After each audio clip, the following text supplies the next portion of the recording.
plus belle réussite aujourd'hui, si tu veux, c'est de pouvoir emmener mes parents en vacances avec moi sans qu'ils aient à sortir, quoi.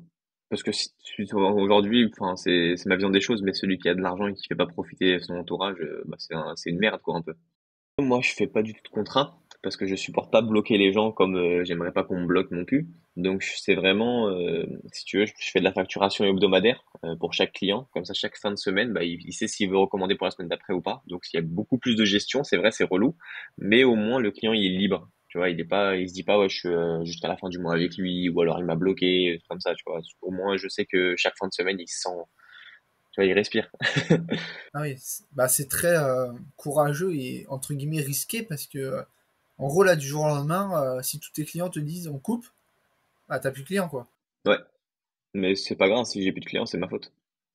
Salut à toi et bienvenue sur la chaîne de Midco. Je suis Lucas, le cofondateur de Midco. Avec Luc, nous avons développé une application qui permet de découvrir des entrepreneurs autour de soi, que ce soit en mode one-to-one ou en mode événement. Et maintenant, place à la vidéo avec notre invité du jour. Aujourd'hui, je reçois Ryan. Ryan, est-ce que tu peux te présenter, s'il te plaît? Salut Lucas. Bah écoute, moi je m'appelle Ryan et puis je fais de la génération de leads depuis un peu plus de 2 ans, enfin presque 2 ans à mon compte. Et puis avant ça, voilà, j'étais à l'école comme tout le monde, hein. Ok. École, c'est-à-dire, t'as fait quoi, quelles études, enfin, quel était ton parcours un peu avant de faire de la génération de ligne? Alors si tu veux, j'ai fait, bah, comme tout le monde, j'ai eu le bac, enfin peut-être pas tout le monde, mais après le bac, j'ai fait un BTS que j'ai raté. Après j'ai fait une licence que j'ai loupée. Tout ça c'était dans système et réseau, donc aucun rapport avec le domaine où je suis actuellement. J'ai pas fait de marketing du tout. J'ai loupé mon BTS, puis après j'ai loupé ma licence. J'ai eu de la chance de faire de l'alternance, donc ça m'a permis directement si tu veux, je suis rentré dans une société qui faisait du marketing digital, alors que c'était aucun rapport avec ma formation de base. Et puis de là, c'est de là que j'ai commencé à bien aimer en fait tout ce qui est marketing. Ok.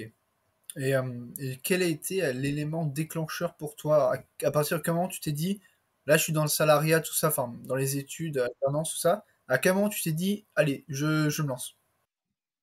Alors si tu veux, j'avais déjà entrepris avant les études. J'étais sur le darknet. Donc, je faisais de l'argent dessus et ça a été mon premier mode entrepreneur, on va dire, même si c'est un peu borderline et c'est pas trop légal. Et en fait, si tu veux, de là, j'ai découvert qu'on pouvait faire de l'argent sur Internet. J'avais fait une grosse somme en 2 mois, je crois, un peu plus de 30 000 euros. Et puis après, si tu veux, bah, après mes études, quand j'ai vu que en CDI, je touchais 1005, je me suis dit, c'est pas possible. Et donc ça a duré quoi? Ça a duré un peu plus de 6 mois avant que je cherche en fait si tu veux à me former. Et puis après 6 mois de CDI où j'en pouvais plus, je saturais, j'ai commencé à me former. J'ai continué mon CDI, j'avais pas le choix, hein. Je vais pas quitter quelque chose pour rien derrière. Et donc du coup je me suis formé, je me suis formé sur tout ce qui était e-commerce, etc. Euh, E-commerce, j'ai trouvé ça cool. C'est pas quelque chose qui m'a fait vibrer. Et puis j'ai basculé sur la génération de leads parce que en fait, si tu veux, j'avais déjà dans mon entourage des gens qui en avaient besoin. Et du coup, bah, je me suis lancé dedans. Et si tu veux, c'est un peu le même système que l'e-commerce, c'est toujours de la publicité en ligne en fait. Ok. Mais justement, ça fait le parallèle. Concrètement, c'est quoi la génération de liste? Si tu pouvais l'expliquer en quelques phrases, c'est quoi? Alors pour expliquer ça vraiment en quelques phrases, si tu veux, c'est en fait j'apporte des clients à des entreprises qui en ont besoin. Voilà. J'apporte pas des clients, mais des prospects. Et après, c'est à l'entreprise de le convertir en client via la publicité en ligne. Donc, si tu veux des exemples, par exemple, aujourd'hui, je bosse beaucoup dans les énergies renouvelables. Ils ont tous besoin de tout ce qui est bah, des prospects qui sont intéressés par des pompes à chaleur ou des panneaux solaires. Moi, grâce à la publicité, j'acquéris en fait des prospects qui sont intéressés pour ça et je les revends à ces entreprises-là. Ok. Euh, Comment tu t'y prends pour recueillir ces prospects-là? C'est un questionnaire, enfin, comment tu fais? Ouais, alors en fait, si tu veux, bah, sur Facebook, tu utilises soit la landing page, soit le lead form. Donc, le lead form, c'est juste si tu veux, un formulaire natif à Facebook qui est à l'intérieur. Une landing page, bah, tout le monde sait ce que c'est un mini site web si tu veux, plus accès sous forme de tunnel de vente. Et puis après, bah, tu fais simplement de la publicité pour rediriger la personne sur la landing page ou sur le lead form pour qu'elle puisse s'inscrire. Mais tout ça, faut que ce soit bien explicite parce que tu peux pas faire juste un lead form avec une mauvaise publicité, ça convertirait pas et tu perdrais beaucoup d'argent. Ok. Et toi, tu t'occupes des publicités et de la landing page ou tu fais juste publicité? Là, je m'occupe de tout l'écosystème de la génération de leads. D'accord. Et donc la landing page, grosso modo, enfin, parce qu'il y en a qui connaissent peut-être ce terme, mais qui savent pas réellement ce que c'est. Si tu pouvais expliquer un petit peu plus. Si tu veux, une landing page, pour faire simple, c'est un site web d'une seule page où le visiteur, il a que deux choix. Soit il scrolle vers le bas, puis après il remonte pour s'inscrire, soit il ferme la page. Il n'a pas accueil, tout service, témoignage, tout ça. Ouais, donc c'est vraiment là, une page qui a pour but de prendre ses coordonnées. C'est ça. Faut que le visiteur, il ait que deux choix, soit s'inscrire, soit partir. Ok. Et du coup, quand tu dis lead form natif à Facebook, c'est-à-dire que quand tu fais une pub, tu peux dire, bah, en gros, ma pub a une forme de questionnaire. Alors si tu veux, en fait, bah, t'as ta pub. Si tu veux, c'est un format, on va dire format carré parce que c'est le plus utilisé aujourd'hui, bien que ce soit peut-être pas celui que j'utilise le plus souvent. Euh, et en fait, quand tu vois la pub, quand tu scrolles, tu cliques dessus et il y a un formulaire qui apparaît, une pop-up si tu veux, qui pop. Et puis dedans, tu rentres les coordonnées et si tu veux, les renseignements demandés. Ouais, donc en fait, le questionnaire, il va pas s'afficher directement, il va s'afficher après un petit délai, quoi. Non, en fait, il s'affiche que si la personne elle clique. Si elle clique pas, le formulaire il s'affiche pas. Elle peut continuer de scroll sur Facebook normalement. Ouais, donc en gros, si elle clique, c'est qu'elle est un minimum intéressée, et là, t'as le formulaire qui... Ok. Alors, en théorie, ça devrait être ça, mais bon, après, t'as toujours des gens qui cliquent juste pour faire chier leur monde, ou d'autres qui aiment pas, en fait, si tu veux, ce domaine-là ou ce domaine-là. Du coup, ils vont cliquer pour s'inscrire, ou t'as même des concurrents qui s'inscrivent pour faire perdre du temps, voilà. Ah oui, ok. Ouais, je vois. Donc, ouais, donc en gros, toi, tu t'occupes de... T'as une entreprise qui vend des panneaux solaires, par exemple, qui a besoin de personnes qui veulent acheter des panneaux solaires, et toi, en gros, tu prends ces coordonnées-là, tu te débrouilles pour avoir ces coordonnées-là, et les refiler aux entreprises. Exactement, si tu veux, c'est comme si j'étais un apporteur d'affaires digital. Ok. Et du coup, l'intérêt de faire ça pour une entreprise, c'est de pas avoir à prospecter d'elle-même et de déléguer toute cette partie-là. Alors, si tu veux, beaucoup d'entreprises ne savent pas faire ça. De la génération de leads, ils connaissent. C'est bizarre dit comme ça, mais ils connaissent pas trop ce domaine-là. C'est pour ça en général, surtout les énergies renouvelables, ils en achètent, mais ils achètent de la data, si je peux dire ça comme ça. C'est-à-dire c'est des anciens leads ou des anciennes installations et d'autres. Si tu veux, pour moi, la génération de leads, c'est un domaine qui a vachement d'avenir parce que c'est en train de se découvrir petit à petit. Il y a beaucoup d'entreprises qui savent pas qu'on peut leur apporter des clients. Pour faire simple, moi je bosse aussi avec des audioprothésistes. C'est des gars, ils savaient même pas que moi je pouvais leur apporter des personnes qui étaient intéressées par un appareil auditif. Tu vois, c'est-à-dire c'est un domaine qui est en plein développement parce que tu peux apporter, en fait, tu peux être apporteur d'affaires dans tellement de domaines, dans tout ce qui est B2C en fait, simplement. Enfin, moi je fais beaucoup de B2C. Tu peux faire aussi du B2B, mais je fais beaucoup de B2C parce que c'est là où il y a vraiment énormément d'argent à prendre. B2C pour ceux qui ne savent pas ce que c'est, est-ce que tu peux détailler la différence entre les deux? Alors, entre la différence entre B2B et B2C, si tu veux, B2B, c'est business to business, donc c'est d'entreprise à entreprise, donc tu revends les coordonnées d'une entreprise à une autre entreprise, et B2C, c'est du business to client, donc business to particulier, si tu veux, et en fait, tu revends les coordonnées d'une personne ou d'une famille à une entreprise. Ok. Et toi, donc, tu es dans le B2C. C'est ça. Ok. Et donc, tu l'as dit, il y a plusieurs thématiques différentes. Toi, tu t'es dans les énergies renouvelables. Mais du coup, en fait, Alors, je suis pas que dedans. ouais, t'es dans quoi d'autre? Alors, je fais énergie renouvelable, immobilier, audioprothésiste, et puis récemment, j'ai commencé aussi les avocats. Voilà, il y a vraiment tellement de domaines en fait où tu peux bosser dedans, c'est un délire. Ouais. En fait, bah, c'est tous ceux qui ont besoin de clients, tout simplement. C'est ça, c'est ça. Toi, t'es là, t'apportes des prospects et tu gagnes ton oseille derrière. Ok, mais est-ce que ça, en gros, ça s'adresse à des entreprises qui ont que quand ils font un devis, un contrat, quand ils signent, c'est un devis qui est plutôt assez conséquent, je suppose, non? Non, pas forcément, pas forcément. Bah, si tu veux, pour faire simple, les audioprothésistes, par exemple, eux, quand ils appareillent des gens, c'est des petits trucs, enfin, c'est des petits trucs, non, mais c'est des 1 500 euros, quoi, tu vois. Et encore, tout est pris en charge par la mutuelle ou par la CMU, donc au final, le gars, il paye zéro. L'audioprothésiste, lui, il touche l'argent de la mutuelle, donc au final, voilà, ça s'adresse à tout le monde, en fait. Mais bon, c'est vrai qu'il faudrait qu'il y ait un minima, ou alors qu'il faudrait qu'il y ait une récurrence envers le client pour que l'entreprise soit en bénéfice si le prix il est bas, quoi, il est faible. Oui, donc c'est quand même partir ouais, d'une certaine somme, parce que toi, du coup, là, on parle de génération de leads. Combien ça coûte à peu près à une entreprise d'avoir un prospect qualifié? Ça dépend vachement des domaines. Par exemple, dans les énergies renouvelables, ça va de... Après, ça dépend aussi des zones géographiques, tu vois, il y a vraiment énormément de choses qui rentrent en compte. Bah, je vais te donner un cas, si c'est dans toute la France pour pompe à chaleur, le lead, tu le touches entre 12 et 15 balles. Tu le revends à 30 balles. Voilà, si tu fais panneaux solaires, c'est à peu près 10-15 balles aussi. Tu le revends 30 balles, même système, voilà. Après, si tu as des zones plus précises, il y a des zones où je touche le lead à 25 euros et je le vends 30, tu vois. Mais bon, après, tu as des taux de déchets, etc. Ça varie entre 10 et 20% en général de mauvais numéros que tu dois changer. Donc après, bon, t'es pas si en bénéf que ça. Sauf quand t'as toute la France. Ouais, donc toi, en fait, toi, t'es payé, on va dire, à la quantité. Après, c'est l'entreprise qui se débrouille de convertir les leads que tu leur envoies. C'est ça. Alors en fait, si tu veux, t'as plusieurs moyens de paiement. Moi, j'en utilise trois. Donc ça dépend si c'est un petit, un moyen ou un gros client. T'as soit tu le vends au lead, donc quand tu le vends au lead, il y a le souci toujours des faux numéros, parce que tu as toujours des mauvaises personnes qui s'inscrivent, tu as les hors zones, donc les personnes qui sont pas dans la zone géographique demandée, et tu as les doublons aussi, que tu dois changer forcément.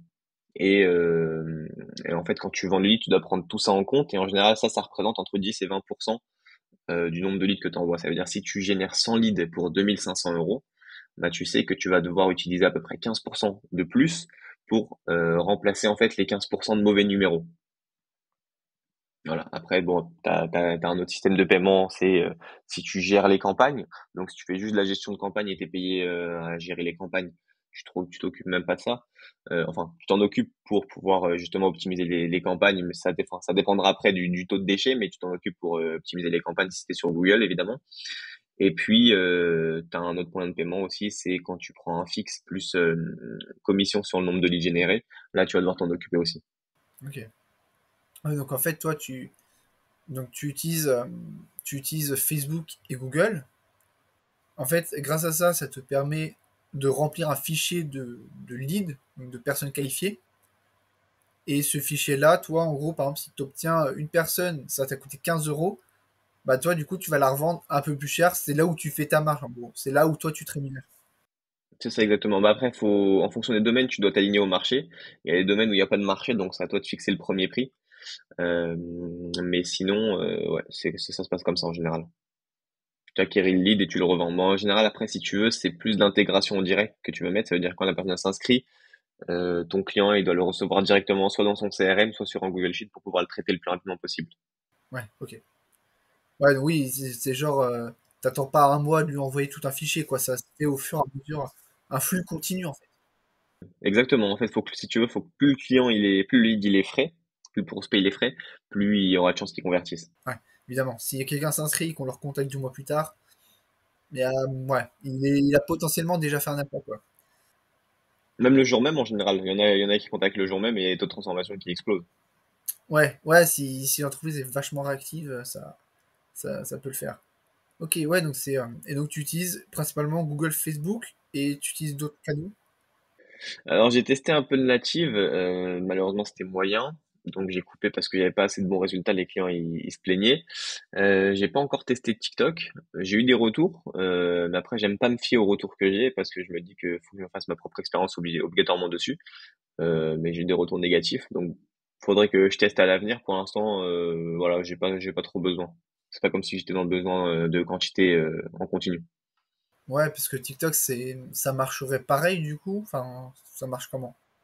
Alors, si tu veux, c'est un peu le même système que Facebook pour créer les campagnes, etc. Je te parle. Il n'y a pas la même optimisation parce que l'algorithme il est vachement moins puissant. Mais si tu veux, c'est un peu le même système de pub que tu vas utiliser. Alors, pas totalement, mais tu vas utiliser plus beaucoup des UGC, quoi. Je sais pas si tu as entendu parler de ce que c'était. Si, moi, ouais, mais je pense que tu peux quand même détailler pour. Alors, UGC, c'est quoi? C'est simplement un client qui va se filmer en train d'utiliser le produit ou de parler ou de faire un témoignage du produit. En général, c'est des acteurs qui sont payés pour faire ça. Mais après, il y a aussi des clients qui le font, mais c'est très très rare. Bah, en gros, c'est le contenu généré par un client. C'est user generated content. Exactement. Et du coup, c'est vrai que c'est beaucoup la mode, enfin la mode en ce moment, c'est ce qui revient assez souvent, notamment parce que ça fait plus authentique. Exactement, c'est ça. C'est ça. Les gens ils se fient plus. En fait, si tu veux, quand tu es sur la plateforme, les publicités t'envoient une tonne, ça se fond dans la masse. Et puis quand tu vois quelqu'un qui attire ton attention, etc., qui parle d'un produit, bah t'as envie de l'écouter pour voir si est-ce que toi ça peut t'aider aussi ou pas. Ouais, ouais, ouais, ça fait, ouais, c'est l'authenticité avant tout. Ok. Et donc toi, justement, si quelqu'un là veut, une entreprise nous écoute, veut générer justement des leads, mais elle veut le faire toute seule.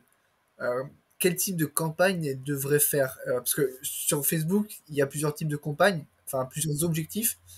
Toi, comment tu t'y prends en termes d'objectifs? Est-ce que c'est plutôt conversion? Enfin, comment tu fais? Alors après, si tu veux, en fait, si elle veut générer des leads, t'as deux choix. Elle va faire l'objectif lead form et l'objectif conversion.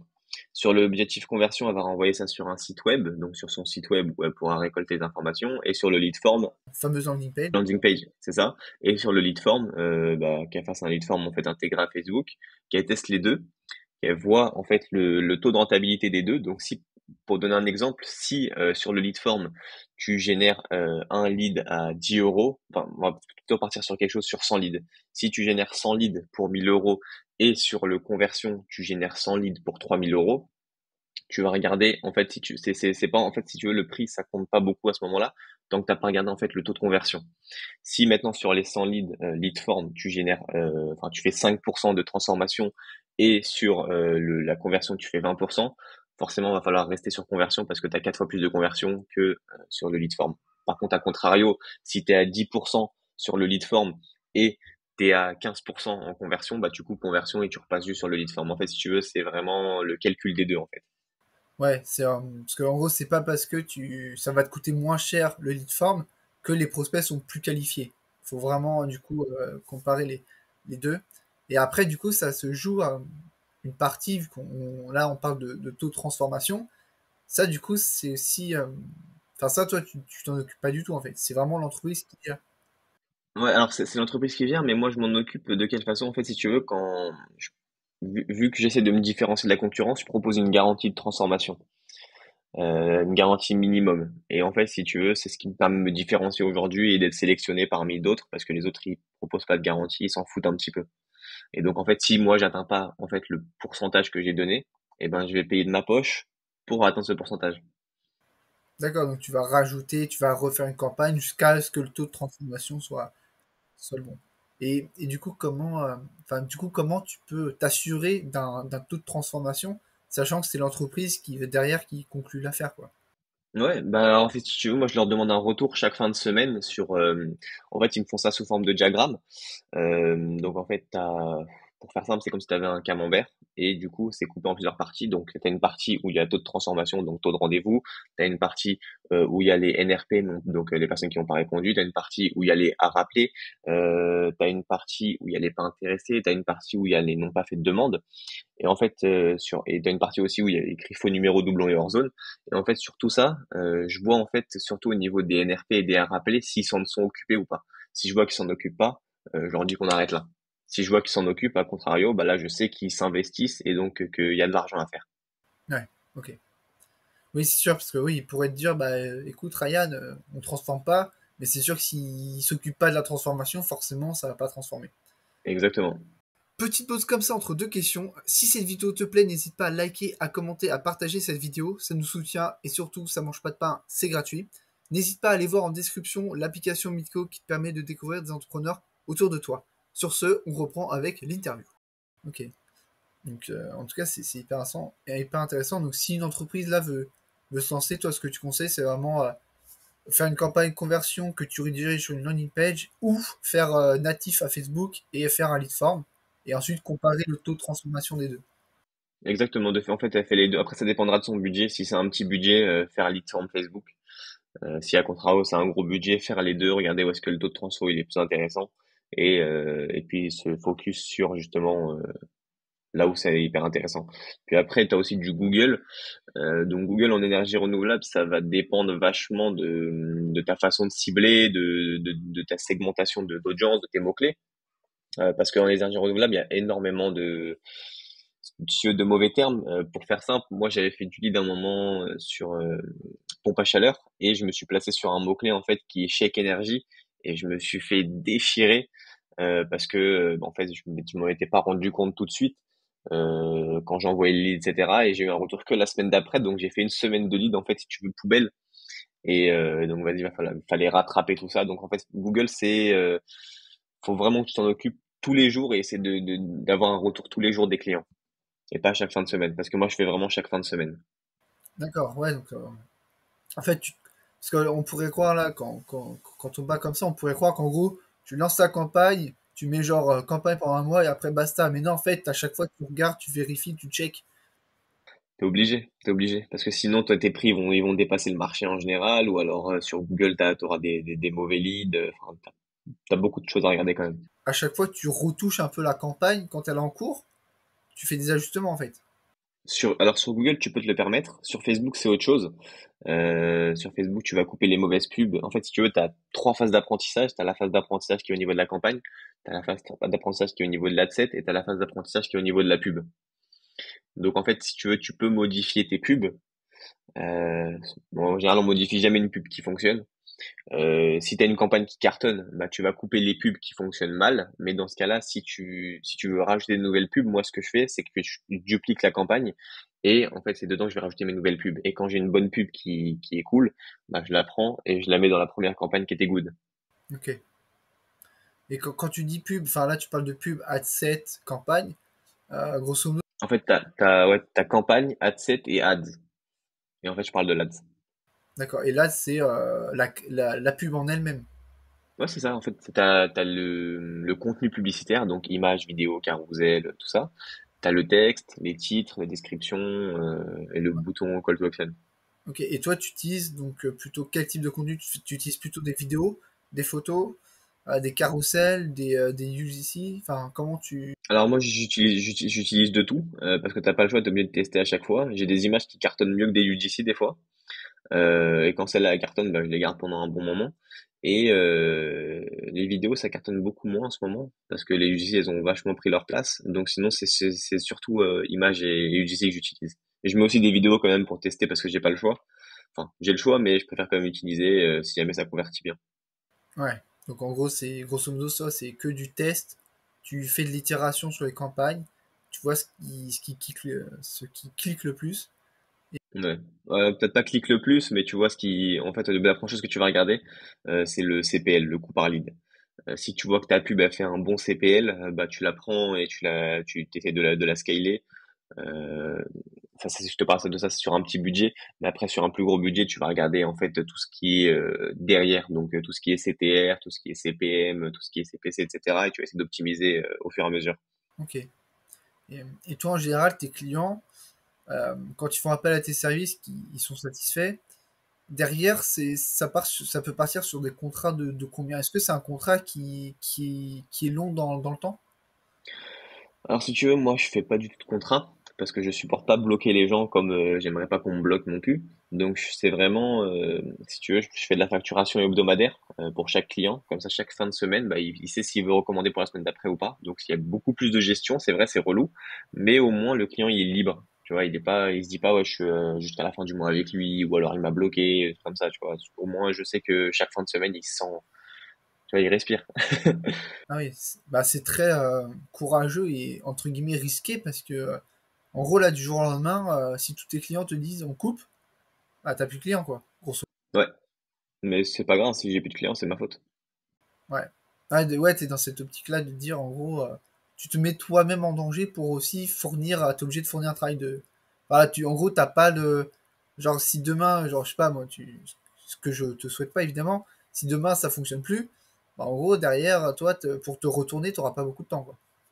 Ouais, c'est ça.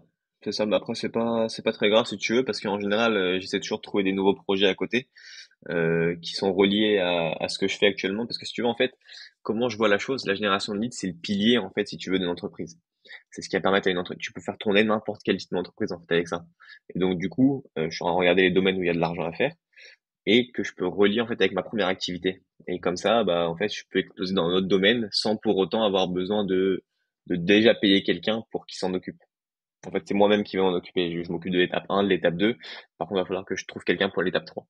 Ok, bah, hyper intéressant. Donc là, c'est bien, on a déjà vu pas mal ce que c'était la génération de lead. et c'est assez clair et concis. En tout cas, si jamais nos auditeurs veulent te poser des questions, je mettrai en description tes réseaux. Si jamais ils ont des questions sur comment gérer une campagne, s'ils veulent en savoir plus sur la génération de leads, enfin s'ils veulent plus creuser, je suppose que tu y répondras avec plaisir. En tout cas, j'espère. Ouais, j'essaie d'y répondre un maximum. En ce moment, j'ai pas réussi à répondre à tout le monde là ces 2 dernières semaines, mais j'essaie de commencer à répondre à mes DM sur Twitter. Ouais, donc si jamais il y a des questions, on- je te les rebalancerai et du coup tu leur répondras avec grand plaisir. Bah ouais, carrément. Du coup, là, on va passer une partie un peu plus, on va dire, personnelle. En tant qu'entrepreneur, du coup, donc là, tu nous as expliqué que ça faisait quelques temps que tu étais dans la génération de lead. Est-ce que tu sais quoi tes objectifs court terme, long terme, moyen terme, long terme? Est-ce que tu t'es déjà un peu projeté? Alors, je me projette parce que ça, j'ai pas le choix. Court terme, je peux plus trop en parler parce que c'est déjà passé. Mes objectifs court terme, si tu veux, c'était générer de plus de 2500 euros par mois. Et puis, niveau moyen et long terme, là, si tu veux, actuellement, bah, moyen terme, je suis un peu dedans. Donc, j'ai atteint les objectifs qui étaient de générer un peu plus de 5000 par mois. Et puis, sur le long terme, ouais, j'attends de générer un peu plus de 15-20 par mois sans pour autant avoir à déléguer ma partie de d'ADS. Parce que si tu veux, ouais, c'est vrai que j'ai pas expliqué ça au début. Moi, je m'occupe de toute la partie campagne, sauf la création, en fait, si tu veux, de la publicité. La publicité, c'est moi qui l'a fait. Ouais. Oui, quand on dit création, c'est-à-dire créer le visuel ou créer la vidéo C'est ou- ça. Ok. Et du coup, là, il y a une question qui me vient, c'est que tu es tout seul, tu es freelance. Donc toi, en fait, tu échanges ton temps contre de l'argent. Comment, du coup, tu comptes t'y prendre pour faire... Là, tu me dis que tu fais 5 000, tu vas arriver à 15 000. Faut que tu fasses 3 fois plus, sauf que t'as pas 3 fois plus de temps. Donc comment tu... Non, je fais pas 5000 aujourd'hui. Mon objectif à moyen terme, c'était d'arriver à 5000. Je fais un peu plus que ça, mais ouais, après, l'objectif, c'est d'arriver à plus de 15 000. Ok, et du coup, comment... Enfin, je suppose que tu as déjà un plan en tête pour cet objectif. C'est pas comme tu dis, je vends pas mon temps, parce qu'en fait, c'est moi qui m'occupe des campagnes. Si je vendais mon temps, ça serait que j'aurais été payé à l'heure. C'est pas le cas aujourd'hui. En fait, moi, ouais, comme je t'expliquais, je vends du lead et en fait, j'ai pas besoin de passer, si tu veux, 5 heures par jour derrière mes campagnes. Je fais vachement plein de trucs à côté, mais je vends pas du tout mon temps. Ok, ouais, c'est... Mais du coup, comment, concrètement, du coup, pour augmenter... Enfin, si ton objectif, c'est 15 000 par mois, tu vas, en gros, tu vas augmenter le... Tu vas revendre le lead plus cher, non? Non, alors en fait, si tu veux, aujourd'hui, je bosse déjà beaucoup. Je suis à peu près à 8 heures par jour, un peu plus que ça quasiment. Mais l'objectif, si tu veux, là, parce que j'ai jamais fait de prospection. Et là, l'objectif, ça va être justement de prospecter pour acquérir de nouveaux clients, mais dans d'autres domaines où je sais qu'il y a de l'argent. Et donc, dans ces domaines, je sais qu'ils vont m'apporter beaucoup de bénéfices, et c'est comme ça que je vais scaler, tout simplement. D'accord, ok, donc c'est en variant les domaines. C'est ça. En fait, je vais prendre des domaines où il y a beaucoup plus, enfin, dans le domaine où je suis, il y a beaucoup d'argent, mais il y a une petite partie de bénéfices. À contrario, il y a d'autres domaines où il y a moins d'argent, mais il y a une plus grosse part de bénéfices, donc forcément, ça se rejoint, mais pour moins de travail encore, tu vois. Donc après, tu pèses sur la balance, voilà. Ouais, donc toi, ton but, ça va être de trouver des projets où tu as de plus gros bénéfices à faire sur la revente de leads. C'est ça. Ok, très, très, très clair. Euh, du coup, là, je suppose, enfin, comme tout entrepreneur, tu as dû avoir des réussites et des échecs. Est-ce que tu peux nous raconter ton plus gros échec et surtout, qu'est-ce que ça t'a appris? Alors le plus gros échec, c'est que pendant les 4 à 6 premiers mois, j'ai fait peut-être que 3 000 euros. Alors je m'attendais à ce que ce soit plus facile et en fait, si tu veux, ce que ça m'a appris, c'est que en gros, c'est pas aussi facile que tout le monde le montre. Euh, Quand tu vas regarder des vidéos de personnes qui ont réussi, ils vont te dire ouais, t'as juste à faire ci, t'as juste à faire ça. Mais en fait, juste à la fin, ça fait quelque chose de gros et tu peux ne pas réussir tout de suite. Et après, en fait, si tu veux, ça m'a appris que je peux pas avancer tout seul. Donc au début, j'essaie d'avancer tout seul, donc j'ai pas réussi du tout. Et après, en fait, si tu veux, fallait que je demande de l'aide entre guillemets pour qu'on me pousse un peu à la réussite. Donc après, si tu veux, c'est de là que j'ai demandé à un ami à moi de voir autour de lui s'il connaissait d'autres personnes. Puis après, de là, il m'en a ramené un, deux, et d'ici, j'en ai eu encore un autre, etc. Et en fait, si tu veux, c'est là que j'ai commencé à acquérir un peu un parc client, si tu veux. Donc voilà, c'était un de mon plus gros échec, c'est que j'ai fait 3000 en 6 mois. Je m'attendais à beaucoup plus que ça, quoi. Ouais, donc après, faut préciser que c'était au moment où tu te lançais. Ouais, Ouais, en gros, tu t'es dit, je me lance, ça y est, je vais faire direct de l'argent. c'est ça, Ouais. exactement. Et la réalité a été tout autre. La réalité, elle a frappé. Ok. Et du coup, quelle était ta plus grande réussite, que ce soit tant qu'entrepreneur ou avec un projet client, enfin, Alors, si tu veux, ma plus belle réussite, c'est pas tant dans le, enfin, ça touche le travail, mais ma plus belle réussite aujourd'hui, si tu veux, c'est de pouvoir emmener mes parents en vacances avec moi sans qu'ils aient quelque chose à sortir, quoi. ok. Ouais, c'est en gros faire croquer la famille. Ouais, c'est ça. Parce que aujourd'hui, enfin, c'est ma vision des choses, mais celui qui a de l'argent et qui fait pas profiter son entourage, bah, c'est une merde, quoi, un peu. Ouais, donc ouais, toi, t'es dans cette optique-là de faire partager au moins à tes proches. Même obligé. Ok. Ça sert à quoi? Enfin, sinon, ça sert à quoi l'argent, en vrai, tu vois? Oui. Ah bah après, c'est chacun a sa vision de l'argent et l'argent, c'est vrai que c'est un outil, donc autant en faire profiter et s'en servir du mieux possible. Ok, donc toi, en gros, en fait, ta réussite, c'est pas sur un projet client, on va dire, ta réussite, c'est ton quotidien finalement. Ouais, c'est ça. Ok, très très clair. Petite question, dernière question d'ailleurs. Là, tu as l'occasion de dîner avec un ou une entrepreneur francophone. Euh, qui est-ce que tu choisis durant ce dîner et quelles questions tu poserais à cette personne sur son parcours, son activité?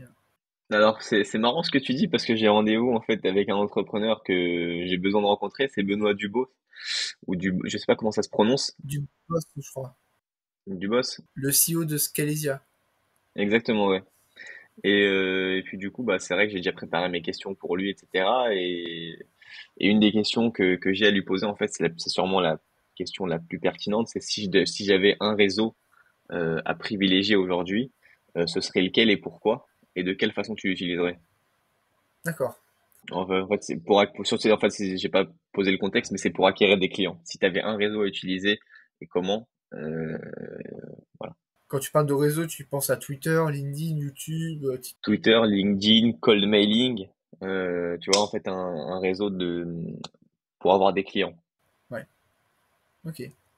Et pourquoi Benoît Dubos pour cette question-là? Parce que c'est... Parce qu'en fait, justement, c'est son domaine d'activité. En fait, lui, il fait croître les entreprises B2B. D'accord.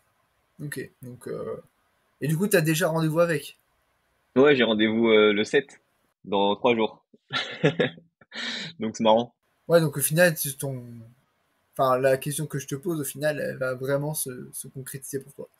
Ouais, parce qu'après, si tu veux, en entrepreneur français, bah, je regarde pas trop parce que, si tu veux, la plupart, c'est du bullshit ce qu'ils font. Enfin, ils expliquent pas grand-chose, tu vois. Et la plupart des gros sociétés, enfin, que je connais, sinon après moi, ce serait Elon Musk.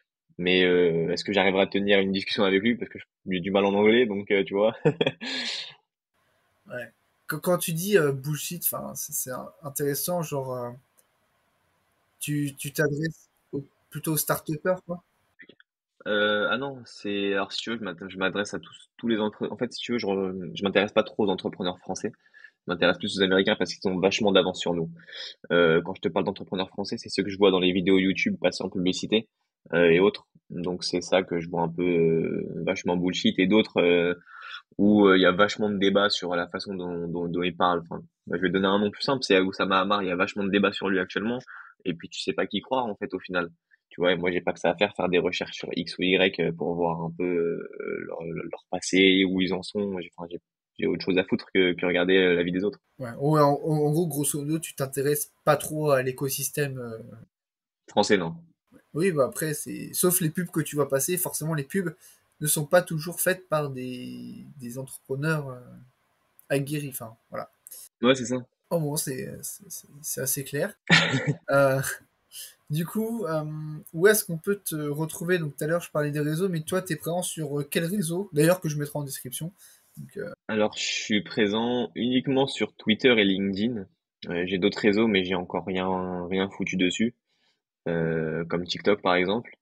Mais sinon, c'est juste Twitter et LinkedIn. LinkedIn un peu moins en ce moment, mais je vais pas tarder à reprendre là. Et Twitter, je suis présent tous les jours. Tous les jours, je mets entre 2 et 4 posts. Ouais, ok. Donc, si les gens veulent te contacter, c'est Twitter. Ouais, c'est ça. Enfin, LinkedIn, s'ils veulent avoir une réponse plus rapidement, parce que je reçois rarement, enfin rarement non, je reçois des messages sur LinkedIn beaucoup moins souvent que sur Twitter.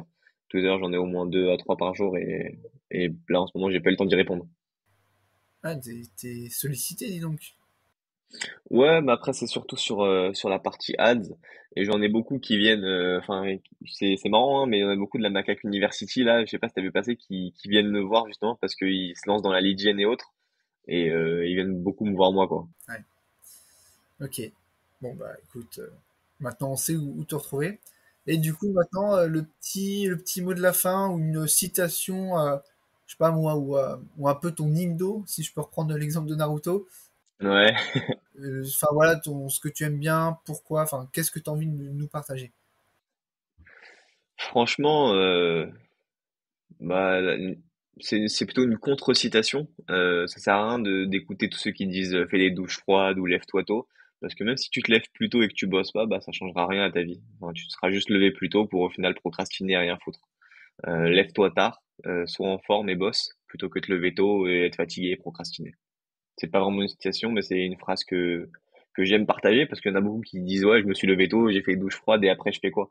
Ah, mais si tu bosses pas, Ouais. Forcément, que tu te lèves à 5 heures du mat ou à 10 heures, si tu bosses pas, tu bosses pas. ça change rien, c'est ça. Ça change rien à ta vie. Ça te fera 5 heures de sommeil de moins, quoi. C'est tout. Ouais, après attention, on dit pas que ça ne sert à rien, mais on dit juste que faut bosser quoi. En gros, ton truc c'est faut bosser. Ouais, c'est voilà, c'est un produit, prospecte les clients et puis bosse quoi, un produit ou un service.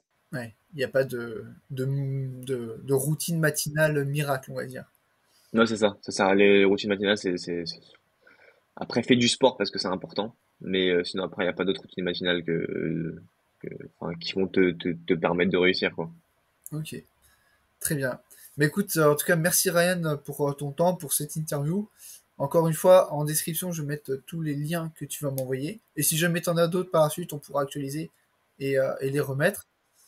Et donc, bah, du coup, merci à toi. Et du coup, nous, on se retrouve prochainement dans une autre vidéo. À bientôt! Merci à toi Lucas.